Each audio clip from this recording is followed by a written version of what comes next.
Under the blinding lights of the Madison Square Garden stage, Samantha Rivers raised her arms, absorbing the frantic energy of 20,000 fans screaming her name. At 32, she was at the peak of her music career. 5 platinum albums, sold-out tours across 3 continents, and a fortune that grew with every song she released.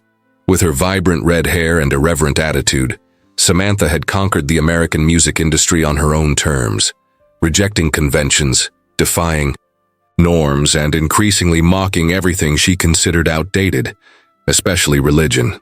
"You guys are amazing, New York," she shouted into the microphone as the final chords of her latest hit echoed through the arena. "This is my last song of the night, but first, I want to thank everyone who made this night possible. My incredible team, my label, and of course myself." The crowd laughed along with her. "Because honestly, it's my vocal cords, not some divine force filling this place." Backstage, her personal assistant Jessica Miller shuddered slightly. After 3 years of working for Samantha, she was used to these comments, but they never sat well with her. Jessica came from a religious family in a small Texas town, and while she respected her boss's right to free speech, she felt increasingly uneasy about Samantha's growing attacks on faith. After the show, at a private party in a penthouse overlooking Manhattan, Samantha was in her element, surrounded by celebrities, music producers, and the so-called friends who showed up at every event. Champagne glasses floated through the room as she told exaggerated stories about her latest tour. "And then there's this pastor from Oklahoma who launched this whole campaign against my music. Said I was a corrupting influence," she air-quoted, rolling her eyes dramatically. "So, of course, I dedicated a song to him at the show, the one with the chorus about worshipping only earthly pleasures. You should have seen the tabloids the next day." The group laughed, except for an older man in the corner of the room. Marcus Wilson, her longtime producer, watched with a concerned expression. He had discovered Samantha 10 years ago, back when she was still singing in Nashville bars, her powerful voice carrying lyrics about life and hope. The transformation, since then, disturbed him more than he liked to admit. "Sam," Marcus approached when the crowd momentarily thinned. "The new album. I'm worried about some of the lyrics." Samantha rolled her eyes. "Oh, please don't tell me you're turning religious now, too. It's not that. But this song, False Divinity, it's pushing things too far. It's not just questioning. It's disrespectful. It's provocative," she corrected, taking another sip of champagne. "That's what the audience likes. That's what I like. Who cares if a few religious fanatics get offended? They can change the station. Samantha, have you ever considered—" "Marcus," she cut him off, her voice sharp. "My last tour grossed 90 million. I think I know what I'm doing." The party lasted until dawn. When everyone finally left, Samantha remained alone in the rented penthouse, staring at the city through the floor-to-ceiling windows. Despite the success of the night, a strange sense of emptiness had been creeping up on her lately. She would never admit it to anyone, but sometimes in the silence after the applause, she felt a nagging void that no amount of fame or money seemed to fill. "It doesn't matter," she muttered to herself, pouring the last bottle of champagne. "Tomorrow's another show, another city." And with that, she pushed any unsettling thoughts away. The rehearsal for the next show started like any other. The massive Los Angeles amphitheater was empty, except for the tech crew and musicians. Samantha arrived an hour late, dark sunglasses hiding the exhaustion from the previous night. "Let's start with False Divinity," she instructed the band, sipping her honey and herbal tea, her pre-show routine to protect her voice. The first chords rang out, and Samantha stepped up to the microphone. She opened her mouth to sing the first verse, the one that openly mocked the idea of a higher power. But instead of the powerful contralto that had captivated millions, only a harsh, broken sound escaped her throat. She cleared her throat, annoyed, and tried again. Even worse, no melody, just a raspy, painful noise. "What's going on?" she whispered, touching her throat. Every word was an effort now. "You okay?" asked Ryan, her lead guitarist. "Obviously not," she snapped, her voice faltering. "Jessica, my tea is wrong. Call Dr. Winters now." The celebrity doctor arrived within an hour, examining her throat with growing concern. "Samantha, your vocal cords are severely inflamed," he explained. "It's one of the worst cases of laryngitis I've ever seen. You need complete vocal rest. No talking, no singing, nothing, for at least 2 weeks." 2 weeks? She managed to say, horrified. "I have shows in 6 cities, a TV special, impossible." "If you don't rest now," the doctor said firmly, "you could cause permanent damage. We're talking about your entire career at risk, not just a few weeks." Canceling the tour was a PR nightmare. Sensational headlines, rumors about substance abuse, conspiracy theories claiming she was faking it to cover up weak ticket sales. Samantha's management team worked around the clock to control the damage. 2 weeks turned into a month. A month became 3. Vocal cord specialists were consulted. Experimental treatments were tried. Nothing worked. Samantha's voice remained, a hoarse whisper, and her mood worsened by the day. "There has to be something they can do," she screamed at Jessica, her voice cracking from the effort. "I'm Samantha Rivers, for God's sake." Jessica watched her boss with growing pity. "The doctors are doing their best, Sam. Maybe it's time to consider natural healing." "Natural healing?" Samantha laughed bitterly.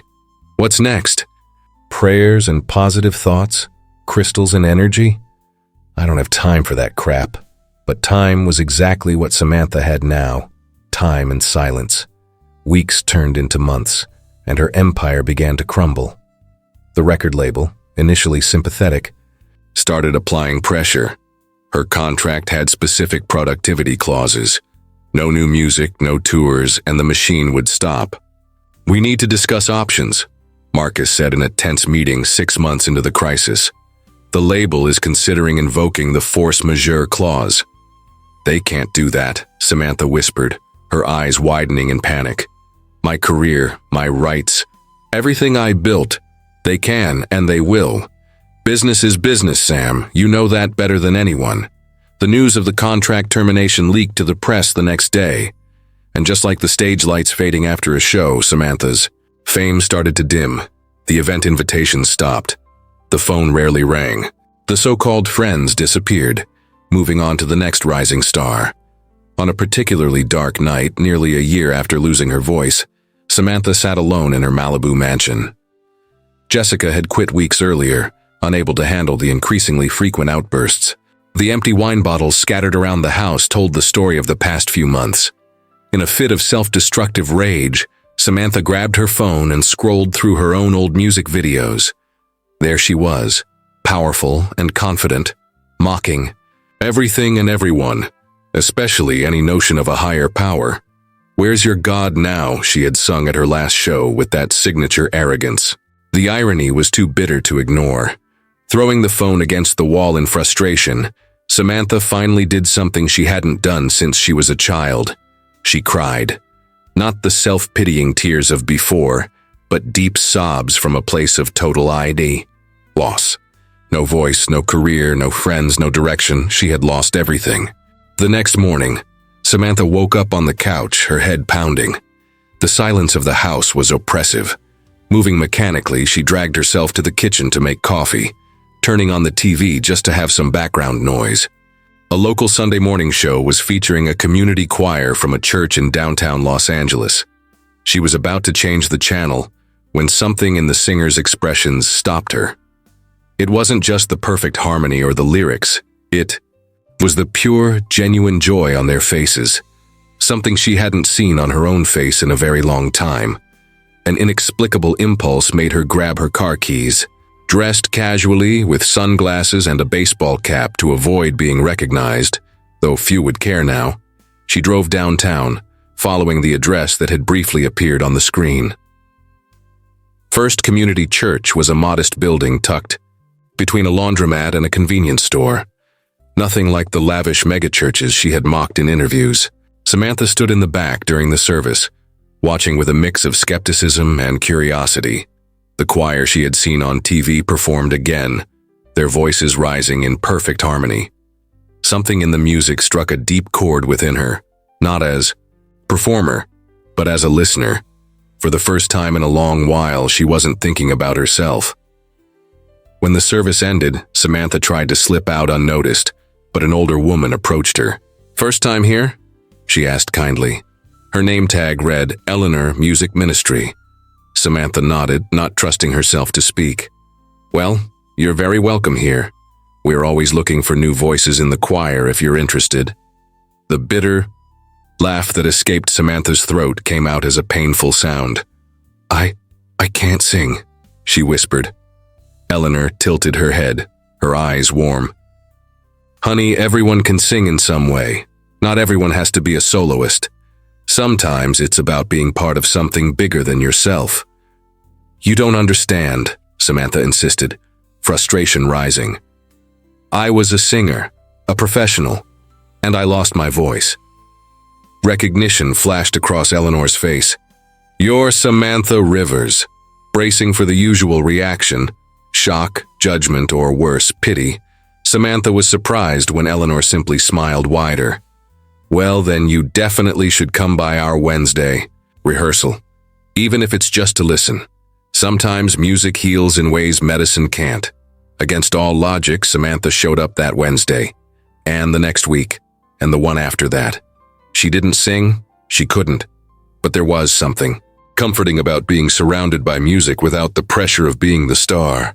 No one there treated her like the Samantha Rivers, the fallen superstar. She was just Sam, the new friend who liked helping organize sheet music and serving refreshments. Eleanor, she learned, had once been a promising opera singer in her youth, until a car accident permanently damaged her larynx. "When God closes a door, he always opens a window," Eleanor told her one day, with no trace of bitterness. "I found my true calling teaching others to use their gifts." In the weeks that followed, Samantha started helping with other church programs, organizing the food bank, assisting with the after-school program, giving rides to seniors. Simple tasks that surprisingly began to fill the emptiness that neither fame nor fortune ever could. It was during one of these outreach programs, nearly 8 months after her first visit to the church, that something extraordinary happened. Samantha was helping a group of children, showing them how to organize their art supplies. A little girl, no older than 6, was struggling to open a jar of paint. "Here, let me help," Samantha said softly, the words coming out naturally. The child smiled in gratitude, and Samantha froze, realizing what had just happened. She had spoken, not in a hoarse whisper, but in a clear, gentle voice. It wasn't her powerful contralto from before, but it was a voice.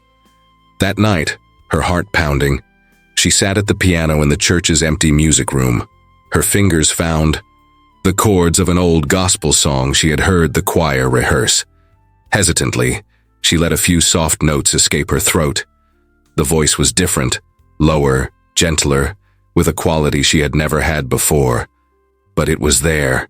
Tears streamed down her face as she continued to sing, alone in the silent church. A song not of mockery, but of gratitude. Eleanor found her like that an hour later. "I knew you'd be back," she said simply, sitting beside Samantha on the piano bench. "Not because you're Samantha Rivers, the superstar, but because you're Sam, a woman with a gift that was meant to be shared, not wasted." "Why did they accept me?" Samantha asked, the question that had haunted her for months. "After everything I said about faith, about God, I mocked people like you for years." Eleanor smiled gently. "Because that's what forgiveness is, dear. It's not about who you were. It's about who you're becoming." 6 months later, the small hall of First Community Church was packed beyond capacity. The Night of Music and Hope event had drawn a bigger crowd than expected, especially after rumors started circulating about who would be performing. When Samantha stepped onto the modest stage, there was a moment of stunned silence, followed by murmurs of recognition. She was no longer the glamorous diva with fiery red hair and bold outfits. Her hair had returned to its natural brown, her face free of the heavy makeup she once wore as armor. "For those who don't know me," she began, her voice now a soft yet clear contralto. "My name is Samantha Rivers. Some of you may remember me from another life, A soft chuckle rippled through the audience. Tonight I want to share a song I wrote recently. It's called Silence and Rebirth. The chords began gently, so different from the aggressive beats of her past hits. And when she sang, it wasn't with the powerhouse vocals that had made her famous, but with an authenticity she had never reached in her days of glory. In the audience, Marcus Wilson watched with tears in his eyes, seeing his former protégé finally find her true voice. A few rows behind, Jessica Miller smiled, a mix of surprise and pride washing over her. When the song ended, the hall remained silent for a moment before erupting into applause. Samantha looked at the crowd, not with the arrogance of someone expecting adoration, but with the humility of someone who had learned the true value of a gift. "I lost everything to find something far more valuable," she said into the microphone, her voice thick with emotion. "I thought I had all the answers, that I was above any higher power. The universe has an interesting way of teaching us humility." Later, as she spoke with members of the congregation, a reporter from a small local music blog managed to ask a question. "Are you coming back to the music industry? Your voice sounds different, but it's still extraordinary." Samantha smiled, a genuine smile that reached her eyes. "Yes, I'm returning to music, but not the way I did before. I'm not interested in fame or fortune anymore. I'm interested in truth, in using my voice, this new voice I've been given, to build instead of destroy, to connect instead of divide." As the reporter walked away, Eleanor approached, gently squeezing Samantha's arm. "You found your way back." "Not exactly back," Samantha replied, gazing at the night sky through the church windows, "to somewhere completely new, somewhere better." The two women stood there for a moment in shared silence. Samantha Rivers had lost one voice and found another. She had lost a life built on sand and discovered a stronger foundation. The lesson had been harsh, the journey painful, but as she looked at the stars above, she felt a peace that no crowd's applause had ever given her. "Thank you," she whispered, not just to Eleanor, but to something far greater than both of them.